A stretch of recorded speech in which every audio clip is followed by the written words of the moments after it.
Hi hello ನಮಸ್ಕಾರ ಕರ್ನಾಟಕ. ಎಲ್ಲರೂ ಹೇಗಿದ್ದೀರಾ? ನಾನಂತೂ ಸೂಪರಾಗಿದ್ದೀನಿ. ನೀವು ಕೂಡ ಸೂಪರಾಗಿದ್ದೀರ ಅಂತ ಭಾವಿಸ್ತೀನಿ. ಏನಪ್ಪ ಇವತ್ತಿನ ವಿಡಿಯೋ ಅಂದರೆ ಬ್ಲಾಗ್ ಅಂದರೆ ಸ್ವಲ್ಪ ಎಜುಕೇಷನ್ ಬಗ್ಗೆ ಮಾತಾಡೋಣ ಅಂತ. ನಮ್ಮ ತಂದೆಯವ್ರ ಕಾಲದಲ್ಲಿ ಎಜುಕೇಷನ್ ಹೇಗಿತ್ತು ನಮಗಂತೂ ಗೊತ್ತಿಲ್ಲ. ನಮ್ಮ ಕಾಲದಲ್ಲಿ ಎಜುಕೇಷನ್ ಹೇಗಿತ್ತಪ್ಪ ಅಂದರೆ ಈ ಥರ ಕೈ ಇಲ್ಲಿ ಟಚ್ ಆದರೆ 6 ವರ್ಷದ ಮೇಲೆ 1ನೇ ಕ್ಲಾಸಿಗೆ ತಗೊಳ್ತಾಯಿದ್ರು. ಆವಾಗ ಎಜುಕೇಷನ್ ಆವಾಗ ನಮ್ಮ ಖರ್ಚು ಎಷ್ಟಿತ್ತಪ್ಪ ಅಂದರೆ ಒಂದು ಪಾಟಿ, ಒಂದು ಪೆನ್ಸಿಲ್ಲು, ಒಂದು ರಫ್ ನೋಟ್ಬುಕ್ ಅಷ್ಟೇ. ಅದರಲ್ಲೇ ನಾವು ವರ್ಷ ಪೂರ್ತಿ ಕಳೆದೋಗ್ಬಿಡ್ತಿದ್ದೆವು. ಅವಾಗ ನಾವು ಓದಬೇಕಾದ್ರೆ ಕಾಲಕ್ಕೆ ಚಪ್ಪಲಿ ಕೂಡ ಇರ್ತಿರಲಿಲ್ಲ. ಹಾಗೆ ಅಂದರೆ 4 ವರ್ಷ ಹಾಗೆ ಕಾಲ ಕಳೆದೆವು. 5ನೇ ವರ್ಷಕ್ಕೆ ಇಂಗ್ಲೀಷ್ ಬಂತು. ಇಂಗ್ಲೀಷ್ ಏನಂತಂದರೆ ನನಗೆ ಗೊತ್ತಿಲ್ಲ. ಇಂಗ್ಲೀಷ್ ಬಂತು. ಆವಾಗ ಇನ್ನೂ ಜಾಸ್ತಿ ಬುಕ್ಸ್ ಕೊಡಬೇಕು, ನೋಟ್ಸ್ ಬುಕ್ ಕೊಡಬೇಕು.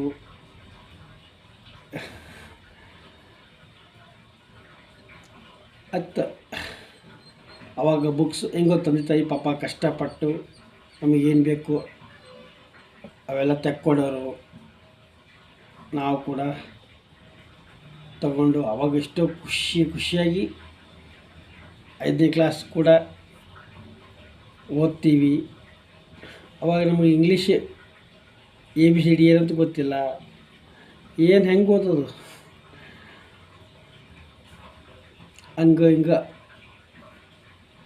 ಕಲ್ತು ಬಿಡ್ತೀವಿ. ಒಂದು ಚೂರು ABCD ಒಂದು ಅರ್ಧಕ್ಕೆ ಜಡ್ ಮಾಡಿಬಿಡ್ತಿದ್ದೆವು ಆವಾಗ ನಾವು. ಹಂಗೆ ಓದ್ತಾ ಆ ವರ್ಷನೇ ಕಳೆದೋಯ್ತು. ವರ್ಷ ಆದಮೇಲೆ ABCD ಕಂಪ್ಲೀಟಾಗಿ ಕಲ್ತು ಬಿಟ್ಟೆವು. ABCD ನಾವು 6ನೇ ಕ್ಲಾಸಿಗೆ ಬಂದೆವು. 6ನೇ ಕ್ಲಾಸಿಗೆ ABCD ಪರ್ಫೆಕ್ಟ್ಲಿ ಕಲ್ತು ಬಿಟ್ಟೆವು. ಆಮೇಲೆ ನಂತರ ನಮ್ಮ ಮಕ್ಕಳು ಹೀಗಾದರೆ ಕಲಿಯಲ್ಲ ಅಂತಂದು ಮತ್ತೆ ನಮಗೆಲ್ಲೋ ಒಂದು ಅವಾಗೇನು ಟ್ಯೂಷನ್ಗೆ ನಮಗೇನು ದುಡ್ಡು ಗಿಡ ಏನು ಇರ್ತಿರ್ಲಿಲ್ಲ. ಅದೇ ಸ್ಕೂಲ್ ಟೀಚರೇ, ಅದೇ ಸ್ಕೂಲ್ ಮಾಸ್ಟ್ರುಗಳೇ, ಅದೇ ಅದೇ ಊರಲ್ಲೇ ಇರ್ತಿರಲ್ಲ ಅವರೇ ಸಾಯಂಕಾಲ ಟ್ಯೂಷನ್ಗೆ ಬನ್ನಿ ಮಕ್ಕಳ್ರ ಅಂತಂದು ಕರ್ಸೋರು. ಅವಾಗೇ ನಮಗೇನು ಫೀಸ್ ಏನಿಲ್ಲ. ಸುಮ್ಮನೆ ನಮ್ಮ ತಂದೆ ತಾಯಿಗಳು ಹೋಗಲಿ ಬಿಡು ಅಂತಂದು ಕಳಿಸೋರು. ಅಲ್ಲಿ ಸ್ವಲ್ಪ ಹೋದೆವು. ಅಲ್ಲಿ ಸ್ವಲ್ಪ ಸ್ಟ್ರಿಕ್ಕು, ಚೆನ್ನಾಗಿ ಕಲಿಸ್ಕೊಡೋರು. ಇನ್ನು ಫಸ್ಟು 6ನೇ ಕ್ಲಾಸು ಕೂಡ ಮುಗಿಸ್ಬಿಡ್ತೀವಿ. ಟ್ಯೂಷನ್ ಮುಗಿಸ್ಬಿಡ್ತೀವಿ. ಎಲ್ಲನೂ ಆಲ್ಮೋಸ್ಟ್ ಒಂದು ಲೆಕ್ಕಕ್ಕೆ ಕಲಿತು ಬಿಡ್ತೀವಿ. 7ನೇ ಕ್ಲಾಸ್ ಬರುತ್ತೆ. ಅವಾಗ ಇನ್ನೂ ಬೋರ್ಡ್ ಎಕ್ಸಾಮ್ ಕೂಡ ಇರ್ತವೆ. ಬೋರ್ಡ್ ಎಕ್ಸಾಮ್ ಅಂದರೆ ನಮ್ಮ ಶಾಲೆಯಲ್ಲಿ ಇರೋಲ್ಲ. ಬೇರೆ ಶಾಲೆಗೆ ಬೇರೆ ಊರಿಗೆ ಹೋಗ್ಬೇಕು, ತಾಲೂಕು ಮಟ್ಟಕ್ಕೆ ಹೋಗ್ಬೇಕಿತ್ತು. ಆ ತಾಲೂಕು ಮಟ್ಟಕ್ಕೆ ಹೋಗಿ ಅಲ್ಲಿ ಎಕ್ಸಾಮ್ ಬರೀಬೇಕಂದ್ರೆ 6 ಸಬ್ಜೆಕ್ಟಿಗೆ 6 ದಿನ ಎಕ್ಸಾಮ್. 6 ದಿನ ಎಕ್ಸಾಮ್ ಅಂದರೆ 6 ದಿನಕ್ಕೂ ನಮಗೆ ಹೋಗಿ ಬರೋಕ್ಕೆ ದುಡ್ಡು ಬೇಕಲ್ಲ.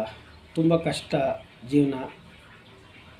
ನಮ್ಮ ತಂದೆ ತಾಯಿನೂ ಪಾಪ ಏನೋ ಕಷ್ಟನೋ ಸುಖನೋ ಏನೋ ಮಾಡಿ ಅಲ್ಲಿ ಇಲ್ಲಿ ಸಾಲಾಗಿಲ್ಲ ಏನೋ ಇಸ್ಕೊಟ್ಟು ನನ್ನ ಮಗ ಈ ಥರ ಎಕ್ಸಾಮ್ ಇದ್ದಾವೆ ಆ ಥರ ಈ ಥರ ಹೇಳ್ಕೊಂಡು ಪಾಪ ಹೆಂಗೋ ಎಕ್ಸಾಮಿಗೆ ಕಳಿಸ್ತಾರೆ. 6 ದಿನವೂ ಎಕ್ಸಾಮ್ ಬರಿತೀವಿ. ಬರೆದು ಹೆಂಗೋ 7ನೇ ಕ್ಲಾಸು ಜಸ್ಟ್ ಪಾಸಾಗ್ತೀವಿ. ಪಾಸಾಗಿ ಮುಂದೆ 8ನೇ ಕ್ಲಾಸ್ ಓದಬೇಕು, ಹೈಸ್ಕೂಲ್ಗೆ ಹೋಗ್ಬೇಕು. ಅಂದರೆ ಆ ಪ್ರೈಮರಿ ಸ್ಕೂಲ್ ನಮಗೆ ಮುಕ್ತಾಯ ಆಗ್ತದೆ. ಹೈಸ್ಕೂಲ್ಗೆ ಹೋಗಬೇಕು. ಅಲ್ಲಿ ಕೂಡ ಬಜೆಟ್ಗಳು ಜಾಸ್ತಿ ಬೇಕಾಗುತ್ತೆ. ಆವಾಗ ಆ 8ನೇ ಕ್ಲಾಸ್ ಅಂದರೆ ಅವಾಗ ಕೂಡ ಜಾಸ್ತಿ ಬೇಕು. ಆ ಡೈರಿ ಅಂತ, ಈ ಡೈರಿ ಅಂತ, ಆ ಬುಕ್ಸ್ಗಳು ಅಂತ, ಈ ಬುಕ್ಸ್ಗಳು ಅಂತ, ಆ ರಟ್ಟು ಈ ರಟ್ಟು ಏನೇನೋ ಹಲವಾರು ಅವ್ರು ಕೇಳಿದೆಲ್ಲ ಬೇಕಾಗಿರ್ತವೆ. ಮನೆ ಕಡೆಗೆ ಪರಿಸ್ಥಿತಿ ಪ್ರಾಬ್ಲಮ್ ಇರ್ತವೆ. ತಂದೆ ತಾಯಿಗಳು 4 ಜನ ಮಕ್ಕಳು ಯಾರಿಗಂತ ಎಷ್ಟೊತ್ತು ಇಸ್ಕೊಡ್ತಾರೆ. ಒಬ್ಬ ಮಗಪ್ಪ ಓದ್ಲಿ ಬಿಡು, ಎಷ್ಟು ಖರ್ಚಾಗ್ತಾಗ ಆಗಲಿ ಬಿಡು ಅಲ್ಲಕ್ಕ. 4-5 ಜನ ಮಕ್ಕಳು. ಹಾಗಾಗಿ ಎಜುಕೇಷನ್ ನಮ್ಗೆ ಅಷ್ಟು ಓದೋ ಕಡೆ ಇಂಟ್ರೆಸ್ಟ್ ಹೋಗ್ಬಿಡುತ್ತೆ. ಅಂದರೂ ಆದರೆ ಎಲ್ಲರೂ ಶಾಲೆ ಬಿಟ್ಟರು ನನಗೊಬ್ಬನಿಗೆ ಹೋಗಲಿ, ಇವನಾದರೂ ಓದಲಿ, ಒಬ್ಬನಾದರೂ ಓದಲಿ ಅಂತ 8ನೇ ಕ್ಲಾಸನ್ನು ಓದಿಸ್ತಾರೆ.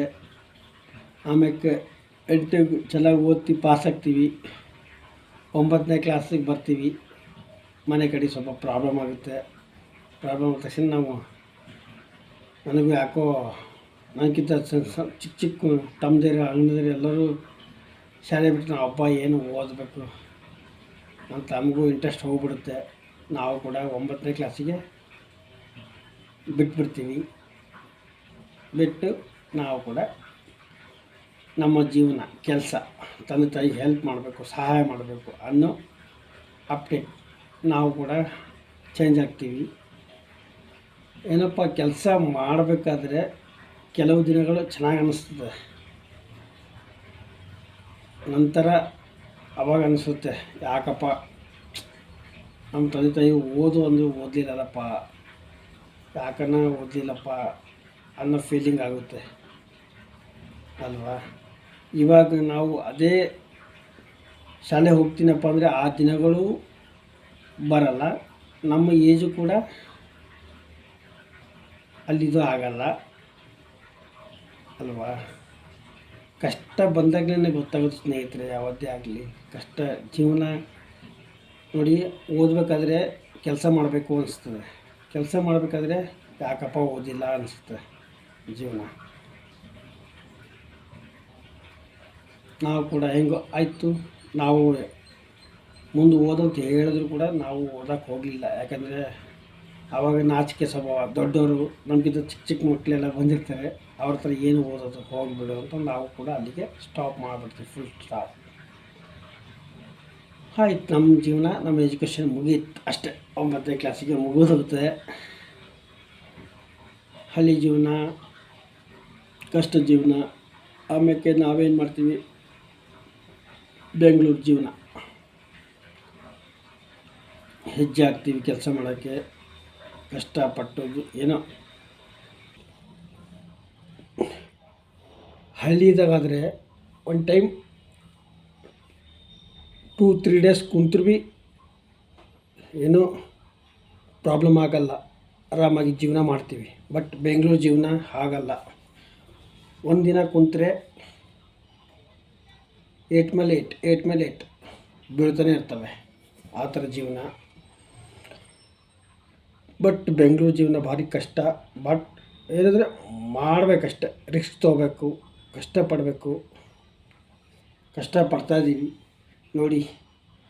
ಕಾರ್ಪೆಂಟ್ ಕೆಲಸ ಮಾಡಿಕೊಂಡು ಸಾಯಂಕಾಲ ಟೈಮಲ್ಲಿ ಸ್ವಿಗ್ಗಿ ಝೊಮ್ಯಾಟೊ ಡೆಲಿವರಿ ಬಾಯ್ ಆಗಿ ಕೆಲಸ ಮಾಡಿಕೊಂಡು ಒಂದೊಂದು ಸಲ ಅನಿಸ್ಬಿಡ್ತದೆ, ಕೆಲವೊಂದು ಅಪಾರ್ಟ್ಮೆಂಟ್ಗಳಿಗೆ ಅದಕ್ಕೆ ಡೆಲಿವರಿ ಕೊಡೋಕ್ಕೆ ಹೋಗ್ತೀವಲ್ಲ, ಆಗ ಒಳ್ಳೆ ಚಿಕ್ಕ ಚಿಕ್ಕ ಮಕ್ಕಳು, ಫಸ್ಟ್ ಸ್ಟ್ಯಾಂಡರ್ಡ್ ಸೆಕೆಂಡ್ ಸ್ಟ್ಯಾಂಡರ್ಡ್ ಹುಡುಗರು ಯಾವ ಥರ ಮಾತಾಡ್ತಾರೆ ಅಂದರೆ ಇಂಗ್ಲೀಷಲ್ಲಿ ಟಸ್ಕು ಪಸ್ಕು ಅಂದರೆ ಅವ್ರನ್ನೆಲ್ಲ ನೋಡಿದಾಗ ಅನಿಸುತ್ತೆ, ನೋಡಿ ಅವ್ರ ಲೈಫ್ ಹೇಗಿದೆ, ಇವಾಗಲೇ ಹೀಗೆ ಇನ್ನು ಮುಂದೆ ಅವ್ರು ಯಾವ ಲೆವೆಲಿಗೆ ಹೋಗ್ಬೋದೋ ಆ ಹುಡುಗರು. ಅದಕ್ಕೆ ಹೇಳೋದು, ಓದಬೇಕು. ನಾವು ಓದಿದ್ದೇವೆಂದರೆ ನಾವು ಒಂದು ಲೆವೆಲಲ್ಲಿ ಇರ್ತಾಯಿದ್ದೀವಿ ಅಲ್ವಾ. ಯಾರು ದಯವಿಟ್ಟು ಓದ್ತಾಯಿದ್ರೋ, ದಯವಿಟ್ಟು ನಿಮ್ಮ ತಂದೆ ತಾಯಿ ಓದ್ಸೋಕ್ಕೆ ರೆಡಿ ಇದ್ದಾರೋ, ದಯವಿಟ್ಟು ನಿಮ್ಮ ವಿದ್ಯಾಭ್ಯಾಸ ಕಡೆ ಲಕ್ಷಣಗಳು ಕೊಡಿ. ನಿಮ್ಮ ವಿದ್ಯಾಭ್ಯಾಸ ಚೆನ್ನಾಗಿ ಓದಿ, ನಮ್ಮ ಥರ ಜೀವನ ನಿಮಗೆ ಬರಬಾರ್ದು ಅಂತ ಕೇಳೋಕ್ಕೆ ಇಷ್ಟಪಡ್ತೀನಿ. ಓದಿ ಒಳ್ಳೆ ಜಾಬ್ ತಗೊಳ್ಳಿ, ನಿಮ್ಮ ತಂದೆ ತಾಯಿಗೆ ಚೆನ್ನಾಗಿ ನೋಡ್ಕೊಳ್ಳಿ. ಯಾಕಂದರೆ ಅವ್ರ ಪರಿಸ್ಥಿತಿ, ಅವ್ರು ಎಷ್ಟು ಕಷ್ಟಪಡ್ತಾರೆ, ನಿಮ್ಮ ತಂದೆ ತಾಯಿಗಳು ಕಷ್ಟಪಡೋದು ಆ ಏಜಲ್ಲಿ ನಿಮ್ಗೆ ಅರ್ಥ ಆಗುತ್ತೋ ಇಲ್ಲ ಗೊತ್ತಿಲ್ಲ. ಬಟ್ ನೀವು ದುಡಿತೀರಲ್ಲ, ಆ ಟೈಮಲ್ಲಿ ನಿಮಗೆ ತುಂಬ ಅರ್ಥ ಆಗುತ್ತೆ ಅಂತಲೇ ಹೇಳ್ಬೋದು. ಅದಕ್ಕೆ ಅಲ್ಲಿವರೆಗೂ ಹೋಗಬೇಡಿ. ದಯವಿಟ್ಟು ಇವಾಗಲೇ ಥಿಂಕ್ ಮಾಡಿ, ಯೋಚನೆ ಮಾಡಿ, ತಂದೆ ತಾಯಿಗಳಿಗೆ ಚೆನ್ನಾಗಿ ನೋಡ್ಕೊಳ್ರಿ ಅಂತ ಹೇಳೋಕ್ಕೆ ಇಷ್ಟಪಡ್ತೀನಿ. ಅವರು ತುಂಬಾ ನಿಮ್ಮ ಲೈಫಲ್ಲಿ ಅವರು ಹೊಟ್ಟೆಗೆ ಅನ್ನ ತಿಂತಾರಲ್ಲೋ ಗೊತ್ತಿಲ್ಲ, ನಿಮ್ಮನ್ನು ಹೊಟ್ಟೆ ತುಂಬ ಊಟ ಮಾಡಿಸಿ ನಿಮ್ಮನ್ನು ಓದಿಸಿ ಬೆಳೆಸಿ ದೊಡ್ಡವರು ಮಾಡಿರ್ತಾರೆ.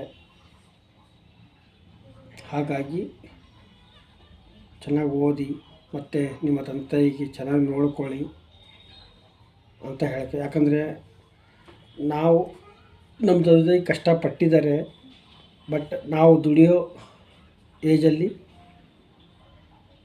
ಅವರು ಕೂತು ತಿನ್ನೋಟು ಭಾಗ್ಯ ಅವರು ಪಡ್ಕೊಂಬರಲಿಲ್ಲ, ನಾವು ಪಡ್ಕೊಂಬರಲಿಲ್ಲ. ನಮ್ಮನ್ನು ಬಿಟ್ಟು ಇಬ್ಬರು ದೂರ ಹೋಗಿದ್ದಾರೆ. ಅವರು ಇವಾಗ ಬರಲ್ಲ, ಬೇಕು ಅಂದರು ನಾವೇ ಅಲ್ಲಿಗೆ ಹೋಗ್ಬೇಕು ಅಷ್ಟೆ.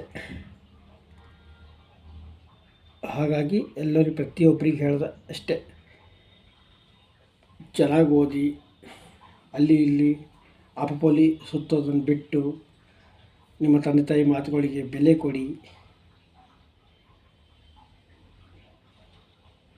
ನೋಡಿ, ಈ ಜಗತ್ತಿನಲ್ಲಿ ತುಂಬ ಜನ ಹೇಳೋರಿರ್ತಾರೆ, ಬಟ್ ಆ ಹೇಳೋ ಮಾತುಗಳು ಸರಿನಾ ತಪ್ಪ ಅನ್ನೋದನ್ನು ಸ್ವಲ್ಪ ಯೋಚನೆ ಮಾಡಿ.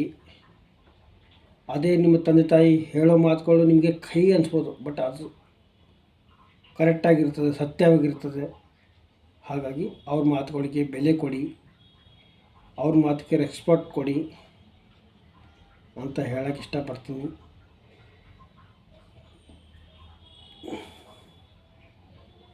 ಬಟ್ ಕೊನೆಯದಾಗಿ ಹೇಳಬೇಕಂದ್ರೆ ಇಷ್ಟ ಸ್ನೇಹಿತರೆ,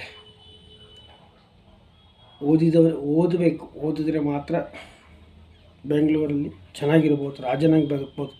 ಬಟ್ ಓದೇ ಇರೋ ಅಂದರೆ ನೀ ಎಷ್ಟೇ ಇನ್ನೊಬ್ರ ಕಡೆ ಕೆಲಸ ಮಾಡ್ಬೇಕಂದ್ರೆ ಆ ನೋವು ಏನಂತ